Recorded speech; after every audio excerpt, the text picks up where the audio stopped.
और entire screen के लिए मैं शेयर कर रहा हूँ। स्क्रीन विजिबल हो तो बता दीजिएगा। ठीक है, आगे चलें।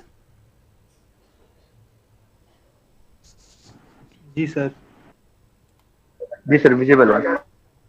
अनुवाद में सावधानियाँ मैंने इसका शीर्षक रखा है, और जब भी कहीं भी जो भी स्थिति रहेगी आपको हम इसमें आगे बढ़ते चलेंगे।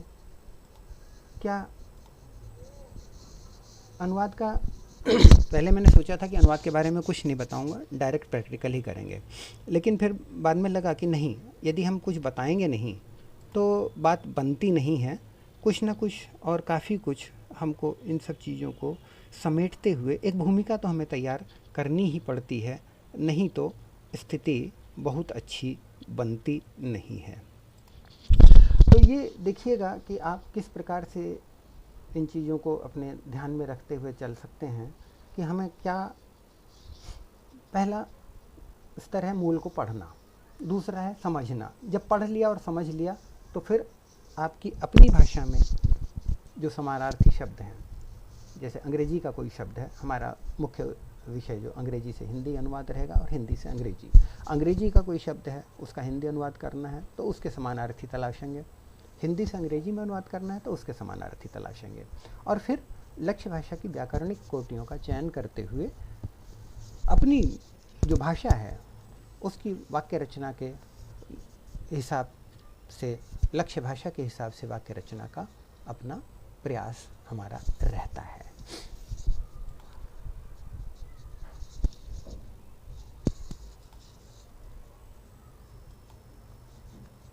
सरकारी कार्यालयों में जो अधिकांश अनुवाद आपको मिलेगा वो तथ्य प्रधान होता है, भाव भी होता है, शैली भी होती है, लेकिन इसकी शैली बहुत ही सपाट, एक जैसी, और उसमें कोई गणित और रसायन जैसे विषयों का आपको घालमेल नहीं मिलेगा। साहित्यिक से थोड़ी कम होती है शैली जो होती है सरकारी अनुवाद की, या सरकारी जो कामकाज होता है, यूँ समझ लीजिए। तो जैसा काम होगा उसी हिसाब से उसका अनुवाद होगा। काव्य, कथा, उपन्यास के अनुवाद जैसी छूट हमारे इस तथ्यपरक अनुवाद में ना के बराबर रहती है। यहाँ हम भावपरक अनुवाद बहुत कम करते हैं। तथ्यात्मक और शब्दानुवाद, लिटरल अनुवाद हमारे लिए अधिक उपयोगी रहता है, उसी की ज़रूरत भी होती है। क्योंकि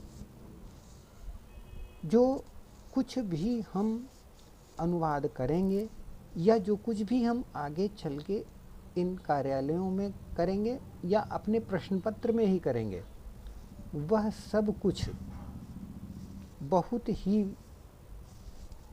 सटीक रूप से अभिधा शक्ति प्रधान होता है। आप ये चीज़ ध्यान रखिएगा कि शब्द ऐसे, वाक्य ऐसे बनाइएगा, शब्द ऐसे चुनिएगा कि जिनके एकाधिक अर्थ ना निकल रहे हों। वैसे ही शब्दों में एकाधिकता जो है विद्यमान होती है। एम्बिग्विटी आज हर क्षेत्र में पूरी विद्यमान है। आप मोबाइल इस्तेमाल करते होंगे, उससे पहले जो कीपैड वाले मोबाइल थे तो एक ही की पर 3-3, 4-4, 5-5 जो है वर्ण उकेर दिए गए थे। ए भी उसी पे, बी भी उसी पे, सी भी उसी पे, ब्रैकेट भी उसी पे। तो ये एम्बिग्विटी भाषा में भी होती है, ये एम्बिग्विटी वस्तुओं में भी होती है। और इसी एम्बिग्विटी को जब हम तथ्यपरक अनुवाद कर रहे होते हैं तो उसमें उसका अवकाश नहीं रह जाता है, वहाँ हमको थोड़ा सा सजग रहना होता है। ये भी आप जानते ही होंगे, साहित्यिक, व्यावसायिक, तकनीकी और प्रशासनिक। साहित्यिक से कहानी, कविता, उपन्यास, नाटक आदि। वैसे आजकल हर चीज़ को साहित्य कहने का फैशन भी चल पड़ा है। The literature with this machine और the literature with this policy, ये आपको बहुत पढ़ने को मिलेगा। लेकिन उस लिटरेचर को भी यदि साहित्य मान लिया जाए तो साहित्य अपने विशद अर्थों में आ जाता है, अर्थात हितम सा साहित्यम, अर्थात जो कुछ भी चीज़ हित सहित है वह साहित्य है। तो ये एक विशद अर्थ हुआ। आपको निबंध के लिए भी टुकड़े मिलते जाएंगे इन वाक्यों में। हितम सहसा साहित्यम जो मैंने कहा, तो हर चीज़ एक साहित्य है। वो बैंकिंग का साहित्य भी है, वह आपका आईटी का भी साहित्य है, वह आपका विज्ञान का भी साहित्य है, वह आपका भौतिकी का भी साहित्य है। व्यावसायिक अनुवाद हमारे सामने ज़्यादा आते हैं और इस व्यावसायिक अनुवाद में चिकित्सा, विधि, बैंकिंग, आर्थिक विषय इनका समावेश होता है। तकनीकी अनुवाद में इंजीनियरिंग होती है, परिचालन मैनुअल होते हैं, प्रयोक्ता हेतु गाइड होती हैं। और आप जानकर हैरान होंगे कि भारत सरकार के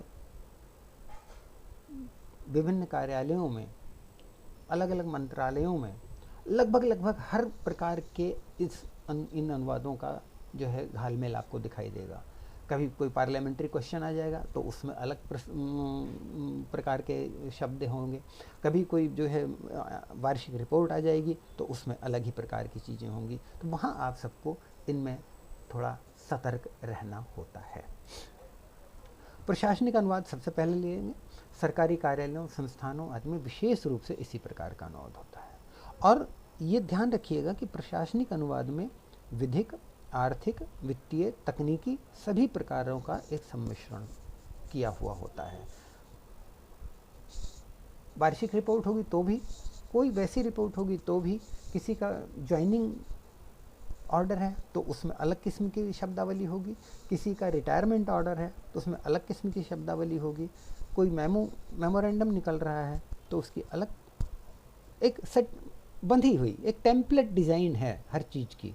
उसी टेम्पलेट में वो सर्कुलर, वो मेमोरेंडम, वो रिपोर्ट, वो वार्षिक कार्यक्रम सब उसी में सेट होते हैं। तो बहुत अधिक शब्दों का अर्थांतर होने की संभावना उतनी नहीं रहती है, इसीलिए हमारी सतर्कता थोड़ी कम होती जाती है, लेकिन वो कम हमें नहीं होने देनी चाहिए। वो हम देखेंगे आगे किस प्रकार से। विधिक, आर्थिक, वित्तीय, ये हम शुरू में ही कह चुके थे। भूमिका थोड़ी लंबी हो रही है और लेकिन ये सब चीज़ें यदि आप अपने मन मस्तिष्क में बिठा लेते हैं तो बहुत सारी चीज़ें आपकी कवर होनी शुरू होती हैं। आर्थिक और वित्तीय अनुवाद में एक चीज़ ध्यान देने की ये है कि दोनों ही के लिए विषय का ज्ञान होना ज़रूरी होता है। क्यों? अभी देखेंगे आप कि एक ही शब्द कैसे अलग अलग विषयों में जाकर अलग अलग रूप लेता चला जाता है। आप में से जिन साथियों के पास प्रशासनिक और तकनीकी शब्दावली आयोग, वैज्ञानिक और तकनीकी शब्दावली आयोग की जो प्रशासनिक शब्दावली है प्रथम वाली, उसके अगर लिंक मैं ढूंढकर ग्रुप में डाल दूंगा, जब भी मौका लगे उसको थोड़ा बहुत पलट लिया कीजिए। उसमें बहुत बड़ी खासियत है, अभी हम आगे बताएंगे किस प्रकार से हो। अब अनुवादक के 8-9 गुण देख लीजिए, इन चीज़ों पर ध्यान दे दीजिएगा। एसएल और टीएल दोनों के साथ साथ विषय का सम्यक ज्ञान। एसएल मतलब सोर्स लैंग्वेज और टीएल मतलब टारगेट लैंग्वेज। सूक्ष्म विश्लेषण मतलब थोड़ा सा बारीकी से आपको देखना पड़ सकता है और देखना चाहिए भी कि हमारा जो कथ्य है वो क्या है और जो उसके साथ तथ्य जुड़े हुए हैं वो तथ्य क्या हैं। कथ्य और तथ्य दोनों का जब हम अच्छी तरह से मिश्रण करेंगे तो वाक्य, शब्द और अभिव्यक्ति इन सबके सही विकल्पों को तलाशने में आसानी हो जाएगी। अभिव्यक्ति कोई हुई है तो उसमें कोई त्रुटि हो रही है तो वो भी देख लीजिए कि वो कहीं गड़बड़ तो नहीं हो रही। मुझे एक कमरे वाला मकान चाहिए, मुझे एक कमरे वाला मकान चाहिए, मुझे एक कमरे वाला मकान चाहिए। अब इन 3 वाक्यों में ही देख लीजिए, जो अनुतान बदला मेरा, जो स्ट्रेस बदले मैंने, उससे आपको वाक्यों में फ़र्क महसूस अवश्य हुआ होगा, अर्थ में भी फ़र्क महसूस हुआ होगा। तो जब हम आपस में सामने बात कर रहे होते हैं तो हमारे पास समझाने का अवकाश होता है, अपने जेस्चर से, अपने हाव भाव से चीज़ें समझा सकते हैं। लेकिन जब लेखन में होता है तो लेखन में केवल और केवल हमारे शब्द और हमारे वाक्य ही हमारे प्रतिनिधि होते हैं, जो हमारे विचारों को पूरी तरह से हमारे पाठक तक संप्रेषित करते हैं। यदि उनमें तारतम्य नहीं होगा तो संप्रेषण भी पूर्ण नहीं हो पाएगा। पाठ के प्रति सजग रहें। हाँ, विषय की अद्यतन जानकारी बहुत मुश्किल होती है, लेकिन थोड़ा सजग रहेंगे तो आपको विषय के बारे में भी जानकारी मिलती रहेगी। बैरागी जी, हेलो हेलो,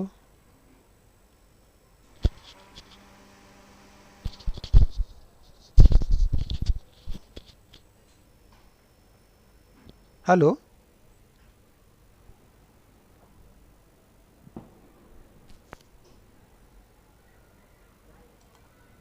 सर आपकी आवाज आ रही है सर? हाँ, बीच में कोई भी एक जने माइक ऑन कर लें तो थोड़ा मुझे भी जो है रिफ्लेक्शन होता रहेगा कि आप लोग समझ रहे हैं, मैं सुन पा रहे हैं। सर समझ पा रहे हैं सर, बहुत ही अच्छे से। नहीं, कोई भी एक जना माइक ऑन कर लीजिए तो मुझे थोड़ा टू वे ट्रैफिक मिलता रहेगा।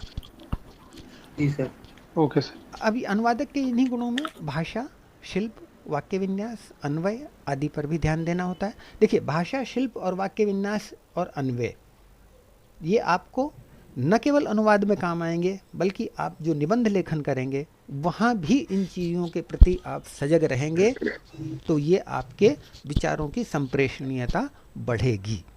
विराम चिन्हों का उचित प्रयोग करेंगे, कहाँ कॉमा लगना है, कहाँ हाइफन लगना है, कहाँ पूर्ण विराम लगना है, इसको फिर जब अनुवाद करेंगे तो शब्दावली की एकरूपता का जरूर ध्यान रखिए। इसमें अगर गड़बड़ होती है तो अच्छा नहीं रहता है। मतलब इसमें वर्तनी की शैली का भी समावेश करेंगे, आगे आप देखेंगे कैसे। इसमें अनुवाद में लेखांकन रिपोर्टें होंगी, तुलन पत्र होंगे, सांख्यिकीय आंकड़े हो सकते हैं, बैंक विवरणियाँ हो सकती हैं, वारंटी के करारनामे हो सकते हैं, रिपोर्ट, बिल, बीजक, निविदाएं, गारंटी पत्र, क्रेडिट आवेदन, ये सब जो है हमारे इन अनुवादों में शामिल होते हैं। और कहीं ना कहीं जब कार्यालय में हम जाएंगे तो इनके कुछ न कुछ हमको अंश मिलते रहेंगे। मुख्य समस्याएं कब होती हैं? विशिष्ट शब्दों का अत्यधिक प्रयोग होता है। इससे पार पाने के लिए आप अंग्रेजी से अंग्रेजी वाले शब्दकोश भी अवश्य देखिए। क्यों? जैसे एक शब्द आज मैं सुबह पढ़ रहा था, curator, the office has curated. अब क्यूरेट को अगर आप हिंदी से अंग्रेजी वाले शब्द कोशों को खोलेंगे तो 2 ही 4 उसके अर्थ दिए हुए हैं, और वो शब्द जो है आपके पूरे पढ़ेंगे नहीं, क्योंकि पिच का क्यूरेटर भी होता है, किसी ग्राउंड का क्यूरेटर भी होता है। अब यहाँ क्या हो गया, तब क्यूरेटर के लिए आप अंग्रेजी का जब शब्दकोश खोलेंगे तब आपको मिलेगा वहाँ पर कि किसी चीज़ का सम्यक ध्यान रखते हुए उसके लिए जो कंटेंट है, जो उसके लिए आवश्यक वस्तुएं हैं, उनको जुटाते हुए उसका विकास करना, उसकी सिफ्टिंग करना। शिफ्टिंग नहीं बोल रहा हूँ मैं, सिफ्टिंग करना, SIFTING, सिफ्टिंग। दोनों में बड़ा अंतर है, शिफ्ट और सिफ्ट। देखते हैं, तुलना कीजिए। कमेंट्स, कंटिन्यू, कंक्लूड, ये फॉर्मल हैं। ये आपको कार्यालय जीवन में कमेंट्स का शब्द मिलेगा, कंटिन्यू मिलेगा, कंक्लूड मिलेगा, रिपोर्टों में खूब मिलेगा। ये फॉर्मल यूज़ है शब्द, ये फॉर्मल शब्द कहलाते हैं, औपचारिकता से ग्रस्त हैं ये शब्द। लेकिन बिगिन, कीप अप, एंड, ये इनफॉर्मल हैं। ये हमारी चैट बॉक्स में खूब मिलेंगे, आपको चैटिंग में मिलेंगे। कीप अप, हाँ, बिगिन इट, लेकिन कोई नहीं कहता comments the journey, begin the journey, go on, keep up, continue कोई नहीं कहता। तो ये फॉर्मेलिटी वाले शब्द हैं। फॉर्मेलिटी क्यों? क्योंकि इनमें एक ही अर्थ इनसे ध्वनित करना है, इसलिए हमें फॉर्मल शब्द। ये आपको हिंदी से अंग्रेजी जब आप अनुवाद करेंगे तो वहाँ भी काम आएंगे। अब एक आप चाहें तो नोट भी कर सकते हैं इन चीज़ों को, छोटी छोटी ही होती हैं, याद आई है तो बताऊंगा अवश्य, क्योंकि अपनी कक्षाएं ऐसे ही चलेंगी। जैसे से, अब ये से शब्द जो है इसके अंग्रेजी में कितने प्रकार हो सकते हैं, कोई बताएंगे? से का हमें अंग्रेजी में अनुवाद करना है। अब इस से को टू करेंगे या सर फ्रॉम फ्रॉम करेंगे? हो सकता है, टू हो सकता है। हाँ, और फ्रॉम हो सकता है, टू हो सकता है, और कोई सज्जन? Of of sir of of, sir four भी हो सकता है। फॉर भी हो OF सकता है, हैं? विथ भी हो सकता है। विद भी हो सकता है, और देन सिंस भी हो सर सकता है, अगेंस्ट भी हो सकता है। सिंस भी हो सकता है, अगेंस्ट भी हो सकता है, और विद इफेक्ट फ्रॉम भी हो सकता है। विद इफेक्ट फ्रॉम, जैसे this order will be, this order will come in force with effect from so and so date. से प्रभावी होता है सर वो। अब विद इफेक्ट फ्रॉम इससे प्रभावी होगा। तो अब देखिए, आपका छोटा सा शब्द से है हिंदी का, और अंग्रेजी में कितने रूप ले गया? क्यों ले गया? विषय वस्तु और प्रयोग के कारण, और जो एक फॉर्मेलिटी होती है उसके कारण। आप जब देखेंगे तो ये आपको मिलेगा अवश्य कि ज़्यादातर जो फीचर हैं कार्यालय की लैंग्वेज के, वो पैसिव इम्पर्सनल लैंग्वेज आपको मिलेगी, पैसिव सेंटेंसेस मिलेंगे। ज़्यादातर इंट्रोडक्टरी इट होगा या कोई एब्स्ट्रैक्ट नाउन होगा। नाउन तो आपको तलाशने पड़ेंगे। आज मुझे एक वाक्य मिला था जिसमें 8 नाउन थे। अब 8 नाउन में से एक कोई है जो सारे कामों का संचालन कर रहा है। तो ये सारी चीज़ें आपको देखनी पड़ेंगी, और ये आएंगी अभ्यास से। जितना आप पढ़ेंगे, पढ़ते पढ़ते भी अनुवाद करने का प्रयास कीजिए दिमाग में उसी वक्त कि हाँ, इसका मैं क्या अनुवाद करता, या क्या करूँगा, या क्या करूँगी। तो इससे आपका एक प्रोसेस जो है दिमाग का चलना शुरू होगा कि हम इसमें तब हम अनुवाद जीना शुरू करेंगे। एक उदाहरण देता हूँ मैं आपको। हमारे एक साथी थे, उन्होंने एन फ्रैंक की जो डायरी थी, डायरी ऑफ एन फ्रैंक, आपने नाम सुना होगा। जर्मन यहूदी गर्ल थी, लड़की, जिसने अपनी यस सर। तो उस डायरी को अगर आपने पढ़ा होगा तो उसमें एक जगह वो कहती है, वो अपने उसका कोई बॉयफ्रेंड आया है, वो कहती है I saw that he was standing across the road with his convertible. अब इसका अनुवाद उन्होंने कर दिया। कन्वर्टेबल तो हमारे बैंकिंग में होता था, जो परिवर्तनीय मुद्रा होती है। अब युद्ध का समय चल रहा है, सब चीज़ चल रही है, तो उन्होंने उस कन्वर्टेबल का अर्थ दे दिया कि ये जो उसने देखा कि उसका जो मित्र था वो परिवर्तनीय मुद्रा लिए हुए खड़ा हुआ है। तो मुझे उन्होंने दिया कि यार ज़रा इसकी बैटिंग देखना। तो जैसे ही वहाँ पर अब चल रहा है तो मैंने कहा यार ये यहाँ खटक रहा है, मुझे ज़रा ओरिजिनल दीजिए पढ़ने के लिए। इस जगह पे देखा उन्होंने, तो बोले नहीं यार ये तो यही है। मैंने कहा नहीं, ये मुझे लग रहा है कन्वर्टेबल, जो उन दिनों एक नए प्रकार की कार निकली थी जिसकी छत हट जाया करती थी, उसको भी कन्वर्टेबल कहते थे। अब कोई रोड पे खड़ा होगा और कन्वर्टेबल मतलब हाथ में मुद्रा लिए खड़ा होगा, तो क्या वो अपनी खिड़की से जो लगभग 50 गज दूर है वहाँ से पता लग जाएगा कि उसने 100 का नोट लिया हुआ है, 200 का नोट लिया हुआ है? जबकि 2 पैराग्राफ के बाद ही पता लगा कि वो वहाँ से आती है और उसके साथ उसकी कार में बैठकर चल देती है। तब उन्होंने भी इस चीज़ को रियलाइज़ किया और फिर उस कन्वर्टेबल को लिखा कि वो अपनी महंगी कन्वर्टेबल के साथ खड़ा हुआ था। तो ये चीज़ें हैं जो आपको अनुवाद में आती हैं। सामान्य शब्द जो अनुवाद में विशेष समस्या नहीं पैदा करते हैं, वर्क, कंपनी, ऑफिस। कुछ सामान्य शब्द भी विशिष्टता लिए होते हैं। To run, prospect, currency, purchasing power, bank run.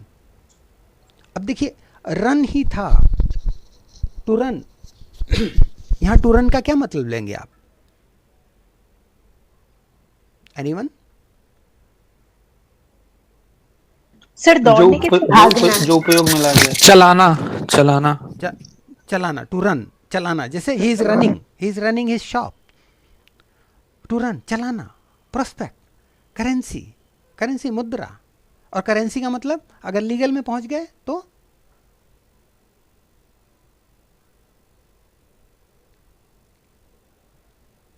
उसके लागू होने की अवधि, परचेजिंग पावर, क्रय शक्ति, बैंक रन। अब बैंक तो रन नहीं कर रहा है, बैंक रन मतलब बैंक धाव जिसको कहते हैं, इसको आप बैंक रन अगर आ जाए तो बैंक रन ही लिखिएगा। क्यों? बैंक रन वह स्थिति होती है जब लोग अफवाहों पर ध्यान देते हुए अपना सारा पैसा बैंक से निकालने के लिए भागते हैं कि ये बैंक अब डूबने वाला है, अपना पैसा निकाल लो, तो उसको बैंक रन कहते हैं। अब ये है तो सामान्य शब्द, लेकिन विशिष्टता लिए हुए है, तो ये आपको पकड़ने होते हैं अभ्यास से। जितना अध्ययन करेंगे, जितना विषय की तरफ ध्यान देंगे, उतना ही आपको ये ध्यान में आते जाएंगे। अब देखिए, लगे हाथ हम लोग थोड़ा थोड़ा प्रैक्टिस भी करते रहेंगे। मुद्रास्फीति आर्थिक असंतुलन का उत्पाद है। ये वाक्य आपको कैसा लग रहा है?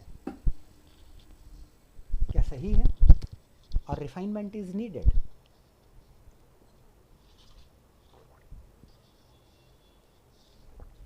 सर उत्पाद थोड़ा ठीक नहीं लग रहा है यहाँ पे, आई थिंक।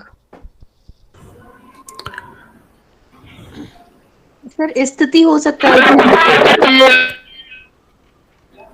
परिणाम ज्यादा परिणाम सही रहेगा क्या? परिणाम आप बता रहे हैं, परिणाम परिणाम ही है। तो ये देखिए कि किस प्रकार से आप अपने शब्दों को, अब उन्हें जो अभी बच्ची बोली थी उत्पाद, गलत लग रहा है, बिल्कुल ठीक है, गलत लग रहा है, लेकिन गलत के साथ ही आपके पास उसका विकल्प भी होना चाहिए कि इसका तो विकल्प भी है, और वो क्या है? परिणाम, असंतुलन का परिणाम है। और दूसरी गलती क्या है? एक तो ये गलती हो गई, दूसरी गलती क्या है? मुद्रास्फीति के बाद कॉमा लगना चाहिए। मुद्रास्फीति की वर्तनी ही गलत है, कॉमा तो बाद में लगेगा। जी सर, वर्तनी गलत। जी सर।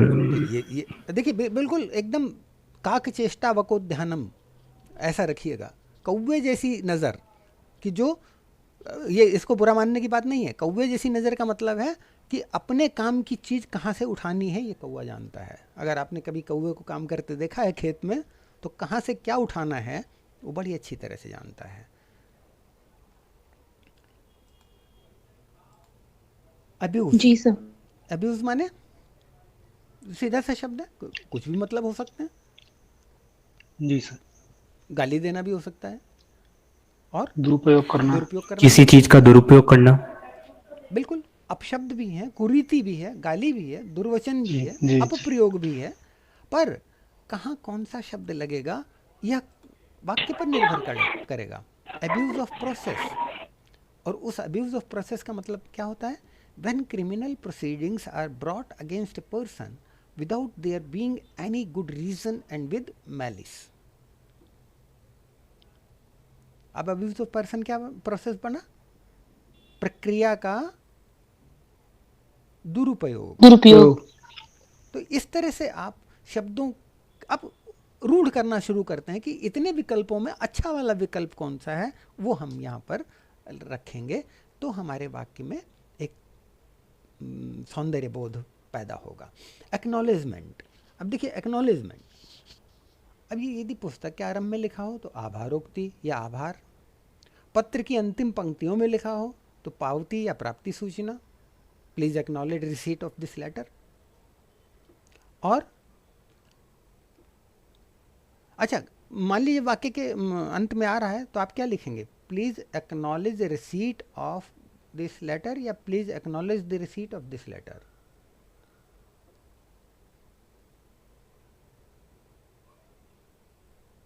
सर फर्स्ट वन थोड़ा परफेक्ट साउंड कर रहा है, if I am not wrong. पहला कौन सा वाक्य दोहरा दीजिए भाई।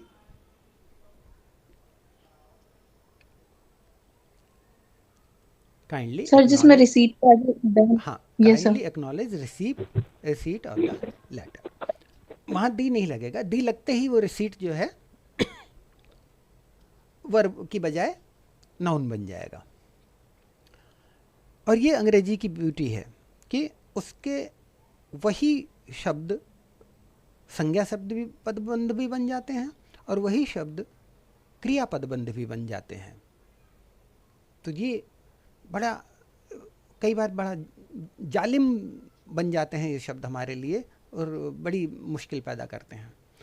अच्छा, अब यही किसी दावे या देनदारी के विषय में हो तो अभिस्वीकृति, I acknowledge this contract is signed by me, मैं अभिस्वीकृति देता हूँ कि यह करारनामा मेरे द्वारा हस्ताक्षरित है या मैंने इस पर हस्ताक्षर किए हैं। अब इसका सीधा वाक्य क्या बनेगा? मैं इस करारनामे पर अपने हस्ताक्षर करने की अभिस्वीकृति देता हूं। ये हुआ सिंपल सा साधारण सा वाक्य। एक्नॉलेजमेंट ऑफ सर्विस, ये एक नई चीज जुड़ी है अभी हाल ही के दिनों में, और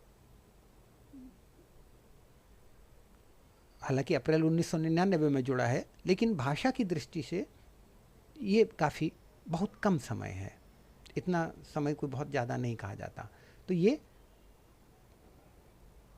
जो एक्नॉलेजमेंट ऑफ सर्विस है, अर्थात जो न्यायालय से जो कागज पत्र, जो प्रलेख मुझे मिलने थे वो प्राप्त होने की अभिस्वीकृति, मतलब यहाँ सर्विस का मतलब तामील करने से, तामीली हुक्म की तामील हो या उन पर ये सम्मन तामील किया गया, ये सम्मन तामील किया गया। फारसी में तो बड़ा बढ़िया शब्द है इसके लिए, तामील, तामील की अभिस्वीकृति। अब एक शब्द फारसी का है, दूसरा संस्कृत का है, लेकिन चल रहे हैं तामील की चल रहे हैं नहीं बल्कि बनाने पड़ेंगे तामील की अभिस्वीकृति, या मैं इसे इसकी प्राप्ति की अभिस्वीकृति देता हूँ। सर्विस बड़ा ही विचित्र सा शब्द है। सर्विस भी है, कॉन्ट्रैक्ट ऑफ सर्विस भी है, डेट सर्विस भी है और सर्विसेज भी हैं, और सर्विसिंग ऑफ डेट भी है। सब में अंतर है। अच्छा सर, वहाँ पे मैं तामील के प्राप्ति की पुष्टि करता हूँ, ये नहीं, तामील की प्रभावी रहेगा कि नहीं? तामील की प्राप्ति नहीं होती है, इसके तामील होने की पुष्टि करता हूँ। इन कागजों के इन कागजात की तामीली की पुष्टि करता हूँ, या तो फिर आप ऐसा वाक्य बनाइए। अब यहाँ सर्विस सेवा, कॉन्ट्रैक्ट ऑफ सर्विस सेवा की संविदा, डेट सर्विस और सर्विसेज। सर्विसेज जब बना तो मतलब हो गया रक्षा सेवाएं या सैन्य सेवाएं, और डेट सर्विस, कोई ध्यान गया आपका? डेट सर्विस का क्या हिंदी बन सकेगी? आवाज सर स्पष्ट नहीं थी। हाँ, डेट सर्विस की हिंदी क्या बनेगी, कुछ बता सकेंगे? ऋण सेवाएं सर। नहीं भाई, ऋण सेवाएं नहीं है ये। यहाँ डेट सर्विस का मतलब है जो आपने ऋण लिया है उसके ब्याज और मूल को समय पर चुकाने की जो प्रक्रिया है उसको डेट सर्विसिंग या सर्विसिंग द डेट या डेट सर्विस बोलते हैं। मतलब जो आपने ऋण लिया है उसको सही समय पर चुकाने के लिए जो उसकी EMIs भुगतान करना है, उनका सही समय पर जी। मूल और ब्याज की समय पर चुकौती। तो कुछ चीज़ों में आपको अपने पास से भी कुछ शब्द मिलाने पड़ेंगे। अंग्रेजी में तो debt service he complete sense they देता है क्योंकि बहुत दिन से प्रयोग में ले रहे हैं वो लोग, रूढ़ हो गया है, और उनको वहाँ जो कार्यरत हैं लोग सब जानते हैं कि इनसे क्या हमें अर्थ ग्रहण करने हैं। एक्चुअल लॉस, ये अच्छा सर, उसमें ऋण अदायगी सेवाएं लिख सकते हैं? सेवा तो है ही नहीं भाई, सेवा कहीं भी नहीं है। ऋण अदायगी, देखो ऋण अदायगी क्या है? चुकौती है। सुनो, ऋण अदायगी है चुकौती, और चुकौती को कहते हैं रीपेमेंट। देखिए अलग अलग शब्द अलग अलग जगह हैं। यहाँ जो ऋण अदायगी है वो ऋण अदायगी अलग अलग है, मतलब उसका ब्याज अलग से, मूल अलग से, दोनों की अलग अलग से चुकौती हम किस प्रकार से कर रहे हैं। तो एक में ब्याज और मूलधन इन दोनों की चुकौती को स्ट्रेस देना चाह रहा है, दूसरे में रीपेमेंट, चुकौती करी है, अब किस चीज़ की करी ये नहीं मालूम। चुकौती की है, किस चीज़ की है नहीं मालूम, वैसे ही ले गया था मांग के 2-4 दिन के लिए दे रहा है बिना ब्याज के, या ब्याज लौटा रहा है या क्या कर रहा है वो नहीं मालूम। रिपेमेंट ऑफ लोन, ऋण की चुकौती कर दी है, repayment, the loan was fully repaid, ऋण की चुकौती हो गई। अब रीपेमेंट को आप पुनर्भुगतान भूल के भी मत ले लीजिएगा, जी जी ये बहुत लोग गलती कर जाते हैं। रीपेमेंट देखा तो री का मतलब पुनः दोबारा, और भुगतान, अच्छा दोबारा भुगतान। अब दोबारा भुगतान किस चीज़ का करोगे भाई, जब आप एक बार चुकता कर चुके हैं तो फिर से करोगे? जी ना ना ना ना ना।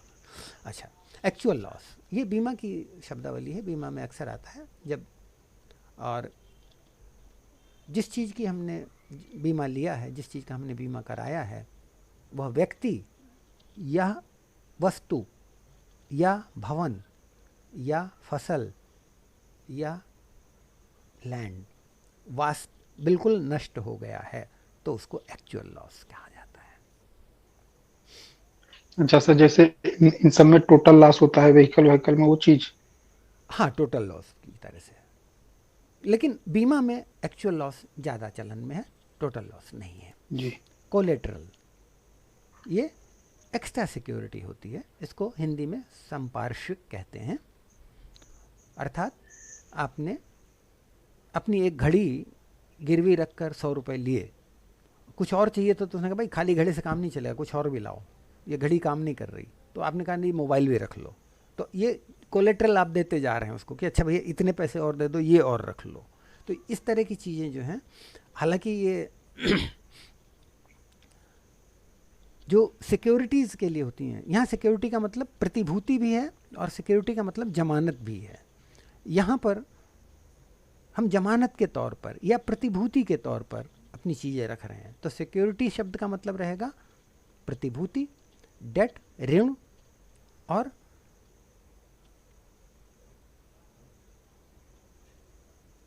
Extra security supplied is called collateral. अर्थात अब हम और बढ़ा रहे हैं अपनी सिक्योरिटी को ताकि हम और लोन ले सकें। तो ये चीज़ें आपको मिलती रहेंगी। इन वाक्यों को आप छोटा छोटा अनुवाद भी करने का प्रयास करते रहिएगा जब भी मौका लगे, और फिर कभी मौका लगता है 2-1 रोज़ में तो मिल बैठ के हम और भी चर्चाएं कर सकेंगे। कॉमन सील, कहने को ये कॉमन सील है लेकिन ये बड़ी अनकॉमन होती है,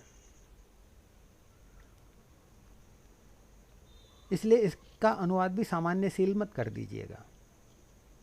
कंपनियों के पास होती है ये, और कंपनी सेक्रेटरी के पास ताले में बंद रहती है हर वक्त, जब तक पूरा बोर्ड ऑफ डायरेक्टर बैठ के ये ना कहे bring the common seal and we will seal it, तब तक वो बाहर नहीं निकाली जाती, इतनी कॉमन होती है वो।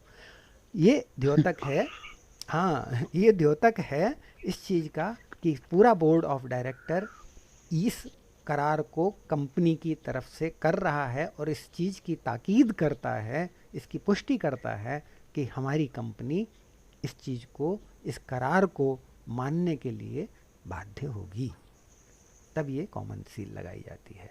क्योंकि कंपनी भी एक अमूर्त व्यक्ति है, कंपनी को स्थापित करने वाला मर जाएगा लेकिन कंपनी नहीं मरेगी, कंपनी के मरने के दूसरे तरीके हैं। लेकिन ये जो कॉमन सील है, ये कॉमन सील उस कंपनी का एक हस्ताक्षर है, आप यूं समझ लीजिए, जो कि पूरे बोर्ड ऑफ डायरेक्टर की तरफ से लगता है। तो इसको कॉमन सील को सामान्य सील मत कीजिएगा, इसको कॉमन सील ही लिखिए। कंपोजिशन विद क्रेडिटर्स, लेनदारों से समझौता, ये एक अरेंजमेंट है डेटर और क्रेडिटर के बीच में, लेनदारों और देनदारों के बीच में, जिसमें क्रेडिटर्स, लेनदार लोग जो है मान लाते हैं जैसे पूरा नहीं चुका रहे, चलो अच्छा 2 करोड़ चुकाने थे नहीं कर पा रहे हो, 1.25 करोड़ दे दो, 75 लाख छोड़े हमने। तो ये एक समझौते की तरह से फुल सेटल, और उसके बाद फिर हमारा तुम्हारा कुछ लेन देन नहीं रहेगा। तो ये कंपोजिशंस होते हैं, कंपाउंडिंग्स होती हैं। यही चीज़ जब सरकार के साथ होती है तब उसको कंपाउंडिंग कहते हैं, लेकिन जब डेटर और क्रेडिटर के बीच में होती है तब उसको कंपोजिशन बोलते हैं। ये दोनों में थोड़ा सा फर्क रहता है। कंक्लूसिव एविडेंस, निर्णायक साक्ष्य, कोई बहुत वो नहीं है। Credit, credit history, credit score, इनका अनुवाद आप नहीं भी करेंगे तो भी चलेगा, क्योंकि क्रेडिट हिस्ट्री का मतलब ऋण इतिहास नहीं है।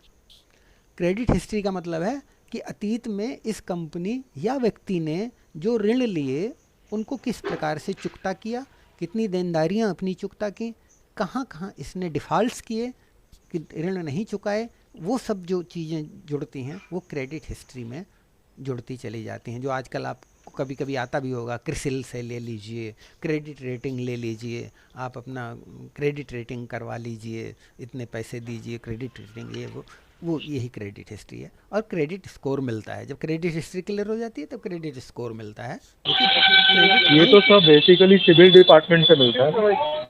सिविल, वही बता रहा हूँ, क्रेडिट हिस्ट्री भी वही है, लेकिन अगर कहीं अनुवाद में आ जाए तो आप उसका अनुवाद क्रेडिट हिस्ट्री का क्रेडिट इतिहास ना करें, इतिवृत्त करें। अगर करना ही पड़ जाए तो ऋण संबंधी इतिवृत्त या साख का इतिवृत्त अगर करना ही पड़ जाए। नहीं समझ में आए, ये दोनों शब्द नहीं ध्यान में आते हैं, तो क्रेडिट हिस्ट्री ही लिख दीजिए।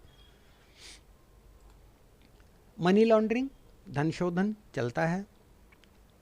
डेबिट कार्ड, अनुवाद करने की कोई ज़रूरत नहीं। इलेक्ट्रॉनिक फंड ट्रांसफ़र, इलेक्ट्रॉनिक निधि अंतरण, शब्द आ जाए कहीं लिखने को। इलेक्ट्रॉनिक सिग्नेचर, इलेक्ट्रॉनिक हस्ताक्षर भी करेंगे तो ठीक है, सिग्नेचर भी लिखेंगे तो भी ठीक है, क्योंकि इलेक्ट्रॉनिक सिग्नेचर में और भी बहुत सारी चीज़ें जुड़ी होती हैं, बहुत सारे सर्टिफिकेट्स जुड़े होते हैं।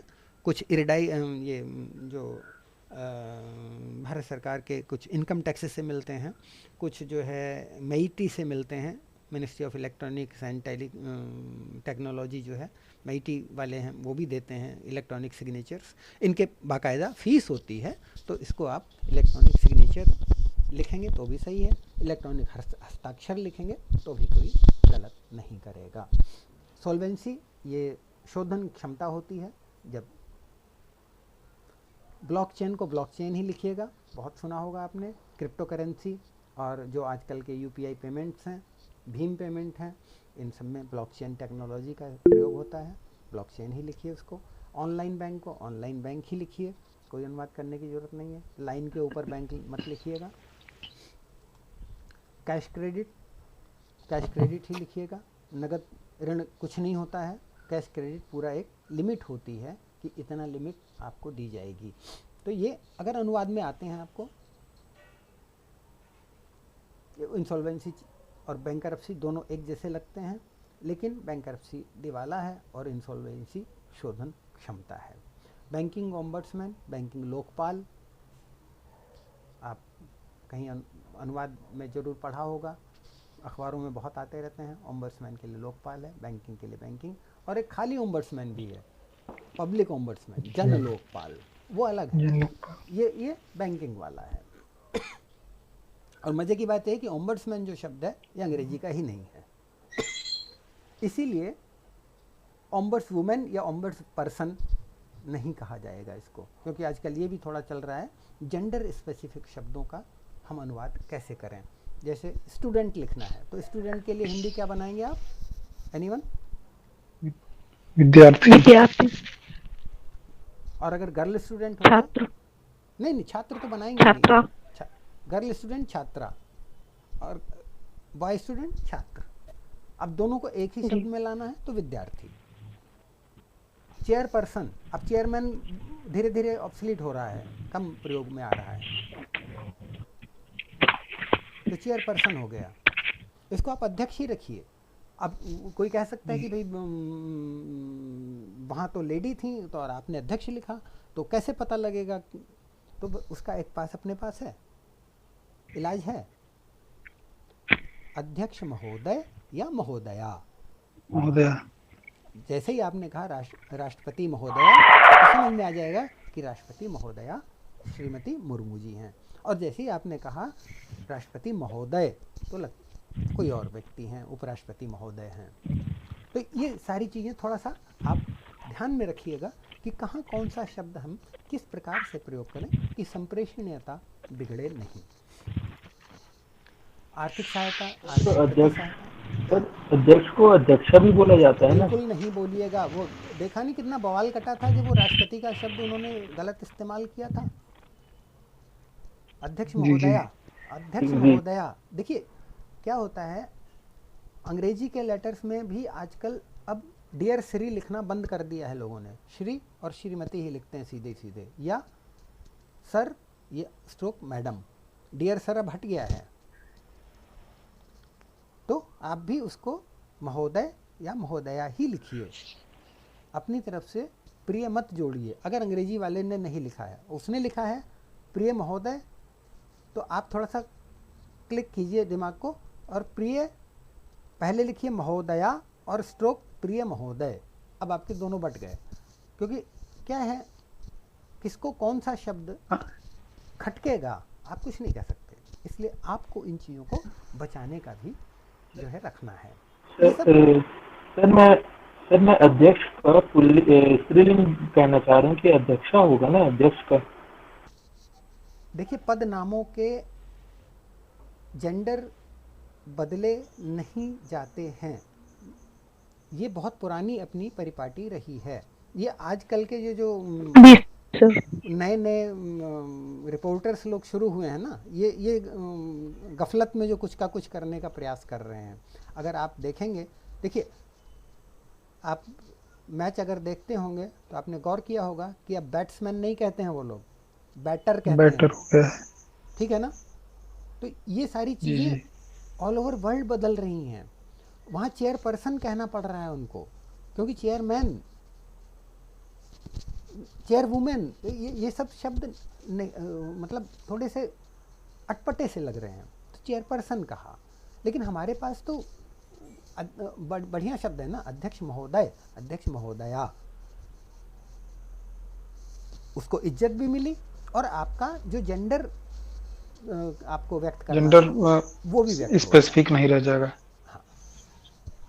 जेंडर न्यूट्रल रहेगा। सिंकिंग फंड, ऋण शोधन निधि। अब सिंकिंग फंड, निधि डूब नहीं रही है, बल्कि ये अपने ऋणों को चुकाने के लिए हम एक गुल्लक सी बना लेते हैं। ये थोड़ा सा फंड इसमें डालते जा रहे हैं भैया, इससे फिर अपना हम जो कर्जा है वो चुकाएंगे। तो वो कहलाता है सिंकिंग फंड। अब ये जरा वाक्य पढ़िए, इसकी हिंदी क्या बनेगी, थोड़ा सा कोशिश कीजिए।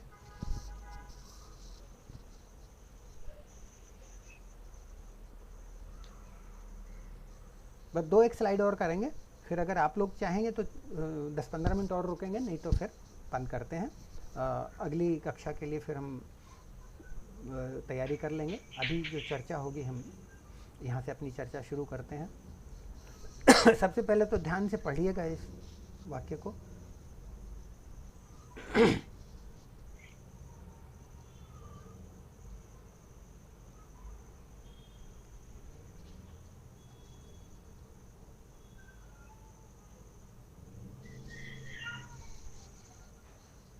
जिनके फुल फॉर्म नहीं समझ में आ रहे हैं उनको WTD PSFI ही करते रह सकते हैं, कोई दिक्कत वाली बात नहीं है। मतलब सर ब्यूरो को WTD पदों के जो है रेकमेंड, मतलब सर उसको बताने के लिए अधिकृत किया जाता है। आप जिस तरह से बता रहे हैं, मैं यहीं से कह सकता हूं कि आप केवल जबानी करने की कोशिश। सर स्लाइड नहीं दिख रही है सर कॉपी पे लिख के 1 मिनट बताएं। अरे आप बिल्कुल जी सर, स्लाइड नहीं दिख रही। बाकियों को भी नहीं दिख रही है, आप ही को नहीं दिख रही है। सर दिख रहा है, नहीं सर, विजिबल है सर। चलिए मैं इसका अनुवाद बता देता हूं, आप भी मिला लीजिएगा बाद में। इस ब्यूरो को यह अधिदेश दिया गया है कि सरकारी क्षेत्र की वित्तीय संस्थाओं में पूर्णकालिक निदेशकों के विभिन्न पदों के लिए उचित व्यक्तियों की संस्तुति करे। यहाँ ध्यान दीजिएगा, अपोजिट है ये, ओ नहीं है, मारक शब्द है ये। गफलत में कुछ का कुछ मत पढ़ जाइएगा। उचित, उचित, योग्य। उपयुक्त। The Bureau's office leverage several information technology enabled tools to carry out its functions smoothly by optimizing its efficiency in operations, keeping in view the considerations of cyber security. है, उलझाऊ है ना? इस प्रकार के जब वाक्य आएँ तो अवश्य पेन पेंसिल कलम कागज़ उठाइए और तब अपने दिमाग को थोड़ा सा दौड़ाइए, तो आपको इनके अन्वय करने में आसानी रहेगी। हाँ, अगर आप जवानी कर लेते हैं, आप इंटरप्रेटर बनने की तैयारी कर रहे हैं, वाक्य पढ़ा या पढ़ा तो क्या सुना और आपका अनुवाद आ गया खाट से, वो एक दूसरा लेवल है अनुवादकों का, इंटरप्रिटेशन जो कहलाता है। चलिए इसका भी हिंदी हम देख लेते हैं। यह ब्यूरो साइबर सुरक्षा के हेतुओं को, ध्यान दीजिएगा, कंसिडरेशंस को मैंने हेतुओं कहा है, विचारों ने नहीं कहा है। ध्यान में रखते हुए परिचालनों में अपनी दक्षता को इष्टतम करते हुए अपने प्रकारों को सहज रूप से पूरा करने के लिए सूचना प्रौद्योगिकी सक्षम विभिन्न युक्तियों का सहारा लेता है। अब बताइए, एक बात बताइए, इसमें आपने जो शब्द पढ़े, क्या वाक्य रचना में आपको कहीं अर्थबोध में जो कोई समस्या हो तो वो बताइए। यदि आप वाकई में हिंदी और अंग्रेजी दोनों ही भाषाओं में कुछ गति रखते हैं तो अवश्य बताइए।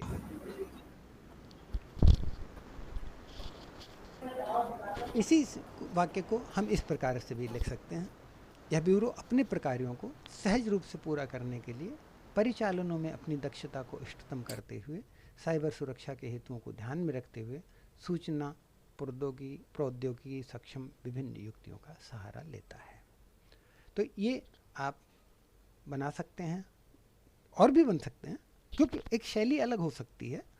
हो सकता है आप मेरे से बेहतर अनुवाद करें, क्योंकि अनुवाद एक ऐसी चीज़ है, कोई ये नहीं कह सकता कि मैं इसमें परफेक्ट हूँ। केवल आपका काम ही अगर सामने वाले को संप्रेषित होता है और वो पढ़कर समझता है तो समझ लीजिए आपका अनुवाद बहुत बढ़िया बना है। और आपके लिए अनुवाद बढ़िया बनने का एक ही वो है कि आपके मार्क्स उसका पूरा पूरा द्योतक होंगे कि आपने अनुवाद कैसा किया। नए शब्द नई तकनीक के साथ आते हैं, तकनीक का आगमन होता है तो नए शब्द भी आते हैं। इसके लिए किसी शब्द की तलाश ठीक तो है, पर ये शब्द काम नहीं करते, इसलिए इनको जस का तस लेना शुरू कर देती है भाषा, और विदेशी शब्दों से संकर शब्द बनने शुरू हो जाते हैं, चलन में भी आ जाते हैं। बाइसिकल शब्द घिस-पिट कर साइकिल बना, केवल घंटी और तीली का प्रवेश हो पाया, से सभी chain, pedal, brake, handle, rim, tyre, tube, gear, mudguard सब भाषाओं में चिपक गए हैं उच्चारण भेद के साथ। कोई ट्यूब कहेगा, कोई ट्यूब कहेगा, कोई टायर कहेगा, कोई टायर कहेगा, कोई हैंडल कहेगा, कोई हैंडल कहेगा, कोई हंडल कहेगा, कोई ब्रिक कहेगा, कोई बिरेक कहेगा, कोई बिरेक कहेगा, कोई ब्रिग कहेगा, मिल जाएंगे आपको। यही हाल ट्रैक्टर का है, कल्टीवेटर, हैरो वगैरह। तो ये इन शब्दों की आपको हिंदी बहुत तलाशने की ज़रूरत नहीं होती है, उनको एज इट इज़ आप ले लेते हैं। अर्थ विस्तार हो गया। वर्तनी पर ध्यान दीजिएगा, खास खास कुछ होती हैं। श्रृंखला ऐसे मत लिखिएगा, यह सही रूप। अंतर्राष्ट्रीय ऐसे मत लिखिए, ऐसा रूप चल रहा है। उज्ज्वल उज्ज्वल होता है, प्रज्वलित में सिंगल जा होता है, प्रज्वलित में ये दोनों इसी के ही हैं। अत्यधिक नहीं होता, अत्यधिक होता है। रोड नहीं होता, रोड होता है। तो इन चीज़ों को और भी बहुत सारे हैं, कुछ खास खास जो मिले मुझे मैं लाया हूँ। व्यक्ति सापेक्ष वर्तनी पर भी ध्यान देना चाहिए। कुछ लोग कैलाश, सही शुद्ध शब्द तो कैलाश है, लोग ऐसा लिखते हैं, तो हम शुद्धतावादी नहीं बनेंगे। ठीक है, आपका नाम है, जैसे लिखें। ब्रजकिशोर, कुछ लोग इस प्रकार से लिखते हैं, कुछ इस प्रकार से लिखते हैं। मिश्र मिश्रा, गुप्त गुप्ता, शुक्ल शुक्ला।